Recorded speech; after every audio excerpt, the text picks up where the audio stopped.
Everybody, it's Romania Black, and we're on episode 17 of Yona of the Dawn, The Pirates of Awa. I'm really excited for this because the last two episodes were really good. And I've talked to some people on Patreon and in the YouTube comments, and apparently, so the last two episodes in the actual story in the manga take place after the green dragon is found. And so a lot of people were commenting that some people got thrown out and skipped these two episodes 15 and 16, because they kind of break up the cycle. But I actually kind of like it. I like that we don't just do the formulaic go to village, find dragon, go to village, find dragon. It breaks up the formula a little bit. And honestly, episode 16 is one of my favorite episodes in this series so far. It's made Suwon so much more complex. It's made this whole story much more complicated, and I love it for it. So, and if someone said that linearly, chronologically, it happens before they meet the green dragon. So it makes sense why they put it here, why they broke things up with episodes 15 and 16. I'm fine with it. I love it. But this series is so good. And I've noted in, I started watching Moriarty the Patriot at the same time as this series.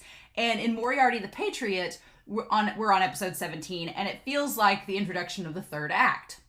With this series, it doesn't feel like that, and it makes sense because this whole 24 episode series is literally the prologue, apparently, for the whole story. So I'm really happy that I'm reading the manga after this, because it doesn't feel like we're nearing the end at all. It still feels like we're introducing characters. And so I've had some people that are new to the reactions ask in the comments, and so yes, I am going to react to the manga. Once episode 24 is over, the following week I will be recapping volumes 1 through 8, which are the manga that this series is based off of, and then I'll be reacting to volume 9 in that same video, and I'm just going to go week to week, volume per volume from there. So, which I'm excited about. That's really exciting. So yes, I am going to react to the manga. It's going to be a little different with me reading the story instead of us watching it, but there's going to be surprises, I'm sure. I'm really excited. I've reacted to manga before, so it's not anything new, but I'm really excited about that. So that will be a lot of fun. But yeah, so we're about to get into the Green Dragon, apparently. Y'all have hyped him up, which I was hyped about the Green Dragon from the start, because green's my favorite color. Green and purple are my favorite colors. And I liked the Green Ranger and Power Rangers when I was a kid, so usually if something's green, it's interesting. Sailor Jupiter, Sailor Pluto, some of my favorites. So, you know, I'm pretty excited about the Green Dragon and to see this new dynamic, because we've had Kija and then Shina, I hope I'm pronouncing that right. I may call him my boy Blue because I'm awful at pronouncing things, and everybody in the comments was like, it's Shinya. And I'm like, I'm terrible at pronouncing things, and once my brain gets set on something, it is like hardwired into it, and it's hard to delineate. So if I call him Blue, forgive me. I'm gonna try to say Shina. But in any case, I'm really excited for volume 17. I woke up this morning and was like, it is time for some Yona. I have missed it. I loved episode 16, so I'm pretty excited to get into this one. So with that being said, let's start and get into these pirates. I like a good pirate story. We're gonna start that here in 3, 2, 1, and let's go.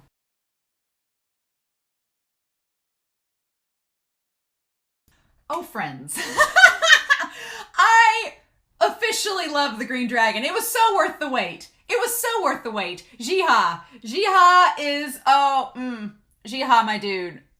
We have waited a long time, and it's been worth it. The hype, I was a little bit afraid when y'all kept hyping up the Green Dragon. I was like, oh, is he gonna meet up expectations? Is he gonna be good? Nah, him and GIGAN, like, my queen GIGAN, queen of the pirates. God, I love it. I feel like we stepped into One Piece for a hot second. Like shoujo One Piece. I have so many things to talk about. This is great. So yeah, I was waiting for it, honestly, since we first ran into Kija. I was like, okay, and I like that we're going through the gambit of all these different, because these 4 dragons, these 4 individuals, they have been gifted with this power passed down through centuries. And I'm reading the manga right now. I'm starting to catch up, and I'm on volume 3 right now, the manga. And volume 3 covers right up to where Kija joins the party. That's as far as I've gotten so far. But they established in this, Yona doubts in the manga that she is the red dragon incarnate. She doubts that because she says that the Sky Tribe has really only been around for the last 250 years. And so she's like, I can't be a blood descendant of Kiryu. That's not possible. And it's like, well, but she doubts it. So, but we've had these two dragons so far. We had Kija, who's the epitome of destiny manifested. Like, the whole village is on board with the mythology. They're like, yes, you are the chosen one. This was destined to happen. You have to serve Yona. And Kija's been conditioned to do that from day one. So, of course, he is like the most loyal to Yona, like right on board. Most loyal, totally on board with the whole mythology and prophecy. Sheena, or Shinya, our blue boy, he knows nothing of the prophecy. So he has had no conditioning, but he's lived such a sheltered life that he kind of latches on to any type of attachment, any type of compassion. And Yona is so kind and compassionate that he's like, yeah, I'll come follow you and help you because you've shown me love and I've been absent that my whole life. So yes, I will join your cause and learn from Kija and everything's fine. So he's kind of like a blank slate that's slowly been molded by Kija teaching him the mythology, and he likes Yona, so he's going to follow her. Cool. I've been waiting for us to get to a point where we meet a dragon that is not on board with this prophecy, that is like, no, I don't want to have to serve someone. That's taking away my freedom. And Jea-ha is exactly that. He's like, I have all this, I do whatever I want. I have this free life. I'm a pirate, so I'm not bound by any authority figure. I work for GIGAN. I get to go in the city. I get to gallivant around with beautiful women and enjoy the finer things in life. I'm not a noble, but I get to do what I want, and I'm free. I'm free to do whatever I want to. And he clearly knows the mythology. He clearly knows about it. He said he left his village 13 years ago, and I'm assuming he's in his mid-20s. So he was probably like, 10 or 11 when he left, or 12 or 13. So he's had time probably to know. He could have come from a noble upbringing, for all we know. He could have come from a noble upbringing. And he reminds me a lot of Han Solo from Star Wars in a little bit of sense. I don't know if any of you read the expanded universe for Star Wars. One of the first Star Wars novels I got was about Han Solo. And spoilers, skip the next 30 seconds if you don't want Han Solo expanded Star Wars universe spoilers. But in the expanded universe novels, Han Solo is established he actually was like nobility. And then he like ran away from all of that. And this is in the expanded universe novels. It's not like the canon film stuff. But Jea-ha reminds me a lot of that, of someone that maybe came from a noble background and ran away from that to go live a free life. Maybe that's it. That's my theory. And so he knows about the whole prophecy. He knows about the mythology, but he wants to avoid it and run away from it because he doesn't want to be tied down to defending someone. He doesn't want his freedom taken away as he views it. And that's kind of tying back to when we first learned of the mythology, back in volume 3 of the manga that I'm reading. It's when Iksu was telling Yona about the mythology, and it's when the red dragon died and the other dragons wept for him. There's the question of, was it the actual individuals weeping for the loss of their friend, or was it the dragon blood making them mourn? And we've had that kind of brought up in this, like, where's the line? Is there a line? Where does it blend over from the dragon blood causing you to do something and you actually doing it of your own free will? And I feel like Jea-ha's like, I want to avoid getting near Yona and the others because he's like, nope. So he knows about the white dragon and the blue dragon. He knows there's other dragons. He knows, he doesn't really quite know what Yona is, but he knows there's other dragons, and then he's supposed to follow them and serve the red dragon, and he's like, nah, I don't want to do it.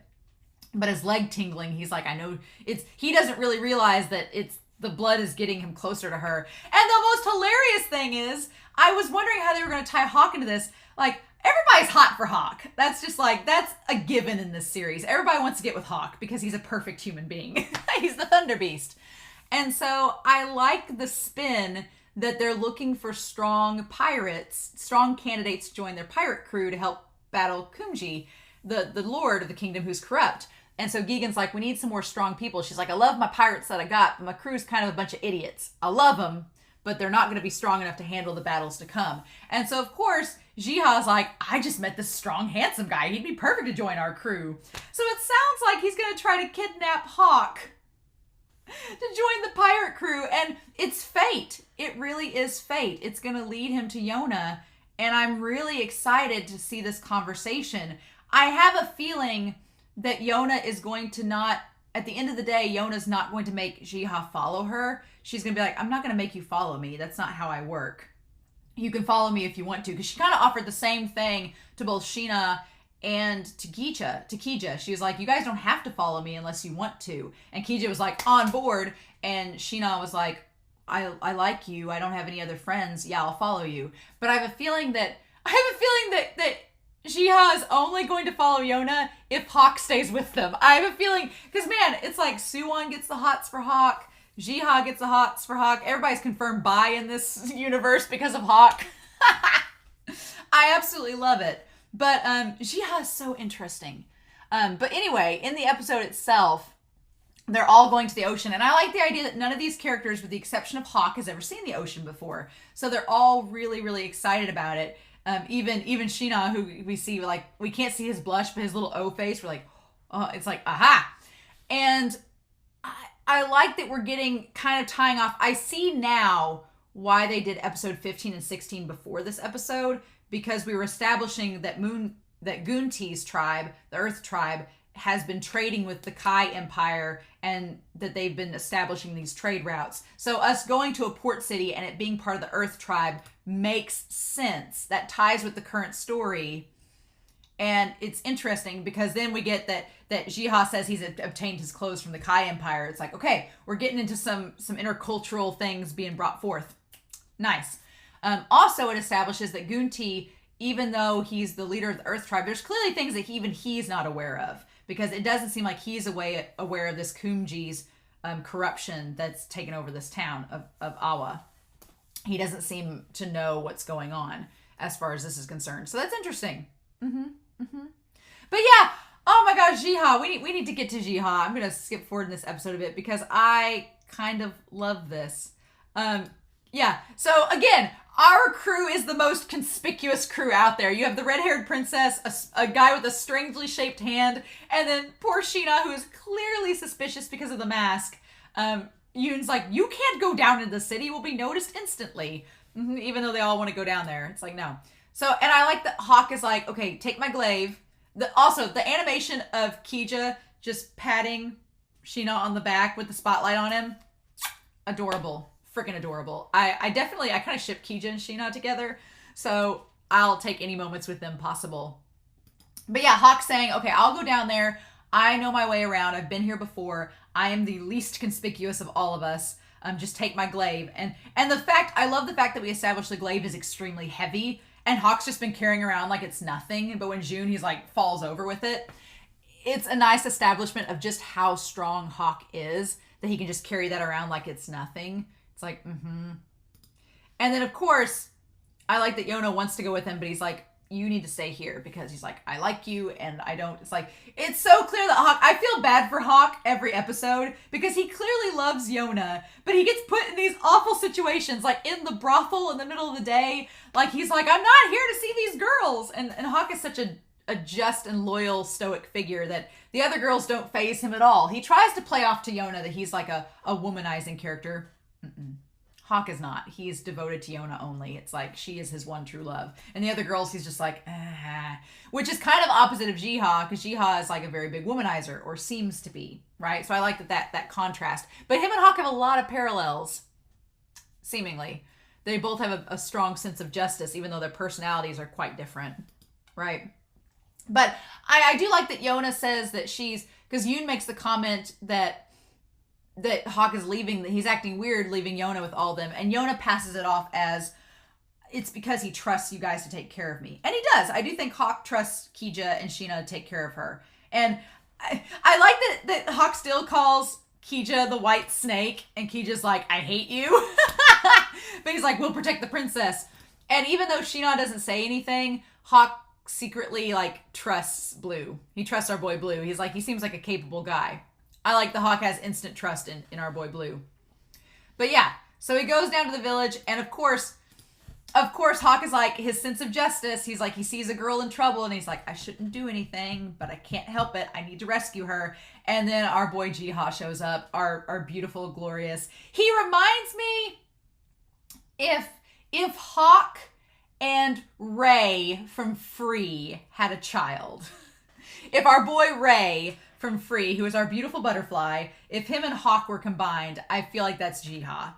Because But there's a big difference there, right? So because I think of Ray from Free. Ray from Free is all about beauty and aesthetics, and he loves things that are beautiful. And if it's not beautiful, he doesn't like it. And so that connects to Jea-ha in this series a lot. But there's a big difference. Like both Jea-ha and Hawk have a strong sense of justice. They both want to help people, and they're both strong characters. So they have those two things going for them. They're both incredibly handsome. I'm just gonna throw that out there. And they have a strong sense of dedication and a strong will. The big difference, though, is that Hawk, even though he is not tied by blood to Yona at all, Hawk has a very strong sense of duty and which I guess that makes, so there's a parallel and there's a contrast there, because both Hawk and Jea-ha are very loyal to their families, right? For Hawk, Yona is his family. It's not by blood, but Hawk and Yona, they are connected. They're childhood friends. He has a strong sense of loyalty to Yona and a strong sense of duty to her to serve as her bodyguard, right? And Jea-ha has a strong sense of loyalty to Captain GIGAN and her pirate crew because they're like his found family as well. So they're similar in that regard, but what's interesting is that Hawk has that sense of duty, and Hawk forgoes his freedom to uphold that duty. Like Hawk, I'm sure if he asked Yona to let him be free, she'd let him go, right? She's asked him to serve her, right? To keep as a reminder of her father and her. But I'm sure that if Hawk asked her to be free, she would let him go. I think that she would. But Hawk has foregone his freedom to serve her. Jea-ha doesn't want to forego his freedom. Freedom is something that Jea-ha is very adamant about. So they are different in that regard, right? So that's interesting. Jea-ha wants to run away from that responsibility and that duty that the dragon blood ties him to, and Hawk won't run away from his duty, and he'll sacrifice his freedom if it means serving the people that he's close to. So there's that distinct contrast between them, which I really like. Also, Jea-ha fights with his legs, with his feet. If you notice, he's kind of like Sanji from One Piece. He doesn't really fight with his arms. He just uses his legs for everything. And Hawk uses the glaive, so he uses his arms a lot. So they're different in that regard. Hawk is more of like an upper body strength guy, and Jea-ha is more of a lower body strength guy. Again, I am fully convinced that Jea-ha is only going to join Yona and them if Hawk is involved. Because Hawk, like the whistle and everything, while we're here, I'm going to look up Jea-ha's voice actor because I want to know. He's with that whistle, he sounded like Victor from Yuri on Ice, right? Junichi Suabe. Okay, who does he voice? I've heard this voice before. I want to see which characters this man voices, because I feel like he voices Oda! He's Oda's voice actor! Okay. And he's Sukuna from Jujutsu Kaisen. He's Aizawa. Okay, I get that. Yep, totally get that. He's Aizawa. What else has he been in? I'm like, okay, he's the fact that he's Oda's voice actor. No wonder y'all have been hyping me up about him. Of course that's the case, right?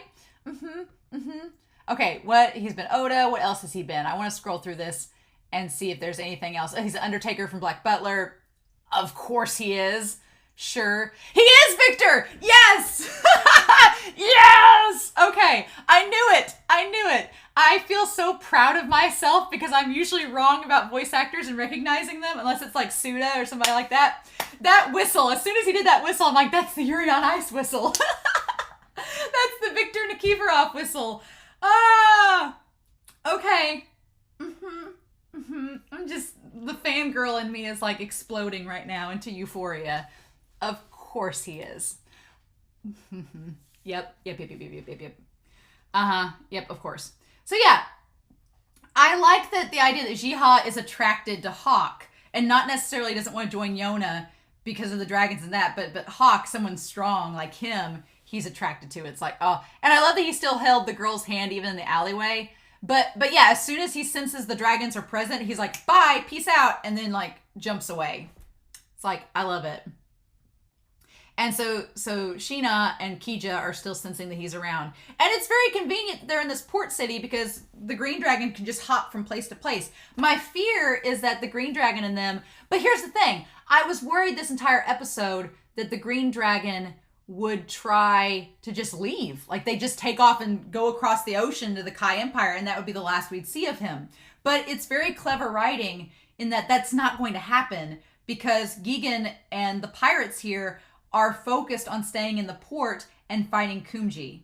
So that's a cool writing tool because logically, if you were an audience member watching this, you would think, well, why doesn't he just sail away to get away from them? Why doesn't he just go across the ocean and run away?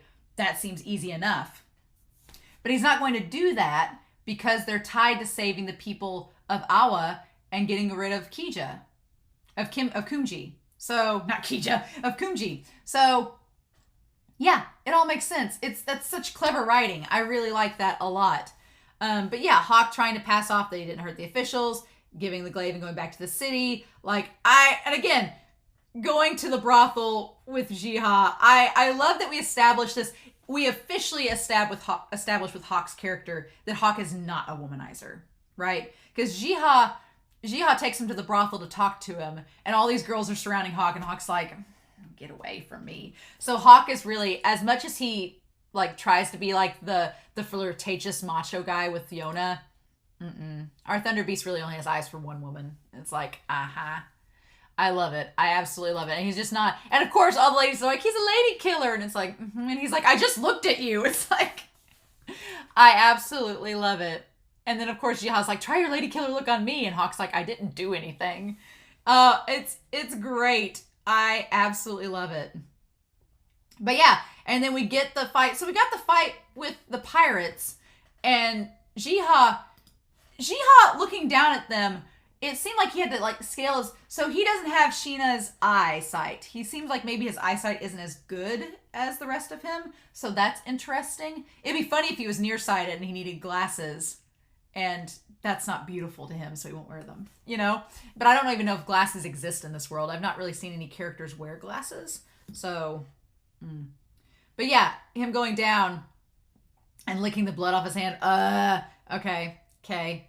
Now, GIGAN is interesting because she establishes that they're not to kill anyone. And that's how they've managed to stay in the state that they are as pirates, because they're not life-threatening. They've let the officials go. So they're pirates. They steal things, but they let the people go. They don't kill. So they haven't committed murder. So they haven't technically done anything that's they've just stayed under the radar with Kumji. They've just stayed under the radar where there's not been a need for a military assault or action against them. They're just an annoyance, basically. She's kept them as just an annoyance, which is interesting. But I love that Jea-ha, it's kind of like, and that's another interesting thing about Jea-ha too, is that he loves his power. He loves the dragon's power. He doesn't like the fact that he could potentially be tied down to serving someone. He doesn't here's the thing, Jea-ha, though. You like having the power that the dragon has given you, but you don't want everything that comes with it. It's it's kind of like Aladdin, like the genie. You can't be the genie and have phenomenal cosmic power without the itty-bitty living space, without all the baggage that comes with it, right? And Jea-ha is trying to have the best of both worlds. He's like, well, I love this power that's imbued within me, but I don't want all the stuff that comes with it, So that's so fascinating. That he loves the idea, and it looks like he's flying. It looks like he's a flying dragon. He's just soaring through the air. It's kind of like Mario 2 where he just kind of levitates through the air. And then he used the knives, but it pinned the guy down without killing him, right? And then everybody comments that he looks like he's flying, and he says, good night, sweet dreams. Now, it showed him firing the daggers and everything, but then nobody died, apparently, so there we go. And he kind of scolds the pirates. I thought at first that GIGAN was his mother, because she has kind of like the purple eyes that look like his, but apparently she's not his mother. Apparently she's just someone that's taken him in. Kind of like Ao did with Sheena. And then there's this established thing that maybe Jea-ha likes getting stepped on. We established it's just a little made into a joke. And he's like, my right leg's been tingling. And she's like, but you like the feeling, don't you? And he's like, a little, yes. And she's like, shall I step on you? It's like, Captain GIGAN's into some kinky stuff. Let's just establish that. And he's like, no, I'm fine. It's not Jea-ha into the kinky stuff. It's Captain GIGAN. But yeah, but they all love her. And I love her. She's such a boss. I love her. But yeah, she clearly knows about the dragon mythology too. And all the pirates, they all envy him and think that his powers are cool. So it's kind of it's sort of a combination of the blue and white village, where it's like the Blue Dragon's village in that they're not all related and they're not all like this one giant, you know, religious family, sect, cult, whatever. But like the White Dragon, they all accept Jea-ha for what he is. And they don't exclude him like the other people excluded the Blue Dragon. So, and there's a sense Jea-ha establishes that he kind of feels like he feels uneasy, like he's too comfortable. He feels like he's gotten too at ease with what's going on. And it's with Yona and the other dragons there, he's realizing that it's time to move on. He just doesn't know it yet. Like his body is realizing, his body's trying to tell the Green Dragon that it's time to move on and go forward. And he's like, I feel unease being this comfortable because it's time to go on. And I love that. I love that she's like, well, no one's interested in you, so it's fine. He's like, you should be more interested in me. I love his expressions. Like, I can't wait to read this in the manga. It's going to be so adorable. And then she's like, we just need to have stronger fighters. And that's when he's like, oh, I know someone. So I'm so ready for the Kidnap Hawk arc. That looks like it's going to be happening. I'm so ready for it. I'm like, yes, please. Yes, please. Give us this Kidnap Hawk, the Rescue Hawk arc. Please do this. I'm really excited. And in the OP, it looked like Yona was firing an arrow at someone, and he had like green jewels on. So I'm like, is that Kumji? That might be Kumji. And that's another thing too. Yona might win Jea-ha over by fighting Kumji too. That might be because Kumji's representing some corruption, and maybe Yona will start to establish herself as like a Robin Hood figure too. Like, you know, the secret princess that saved Awa. Because that was another thing too. Hawk was saying, Hawk noticed that everybody in the village, their eyes seemed lifeless, right? Their eyes seemed lifeless. And he was noticing that. And he was like, why does everybody seem like they just, you know, they're putting up a front? Because they are, because they have to, because Kumji kind of has them all in his fist. And then Yona noticed it too. And Hawk was like, how does a princess who's never been anywhere notice what these people are feeling like I have? Well, the answer is Yona has done the exact same thing these people have done. She's put on a fake smile and the persona to act like everything's okay when it wasn't. She knows exactly what these people are going through. And so she can relate to them. And so I feel like Yona is going to try to free them all as well. But here's the twist with that. Her freeing them from Lord Kumji's reign is going to make her seem like a Robin Hood figure. It's probably going to get Jea-ha on board with joining them. All this fun stuff. The problem is that Kumji is a lord designated by Gunti. So even though she's going to be this Robin Hood figure that protected the people and set them free, Gunti is going to see it as an assault on the Earth Tribe. And he's loyal to Suwon now. So it's all coming together, right? It's all tying together. And there's going to be consequences, and it's all threading. I love it so much. I cannot tell y'all how much I love this episode, and I love Jea-ha getting introduced into this, what it means, his ideology. I'm so excited. Viktor Nikiforov's voicing him, so it's the voice of Oda too. Absolutely. I'm over the moon. Y'all knew. Y'all said even as far back as like episode 2 or 3, they're like, oh, Romania, you're going to love the Green Dragon, and you knew. You know me so well. I'm so ready to fangirl with y'all the next several episodes. It's episode 17. We've got what? 8 episodes left. 7 episodes left. And then we'll read the manga. I'm so ready. I'm so excited. I can't wait, y'all. But this has probably been the longest reaction discussion I've done for this series so far. But it is warranted. Warranted indeed. So I cannot wait to hear your thoughts about this episode and talk with y'all about it. No spoilers, of course. Don't tell me if my theories are right or wrong. Don't spoil me. But we'll see next episode what gets proven and disproven. But in the meantime, I hope y'all have a wonderful week. Please stay safe. Take care. I hope y'all enjoyed this reaction. But yes, I will be back soon to talk about episode 18 of Yona of the Dawn. Bye.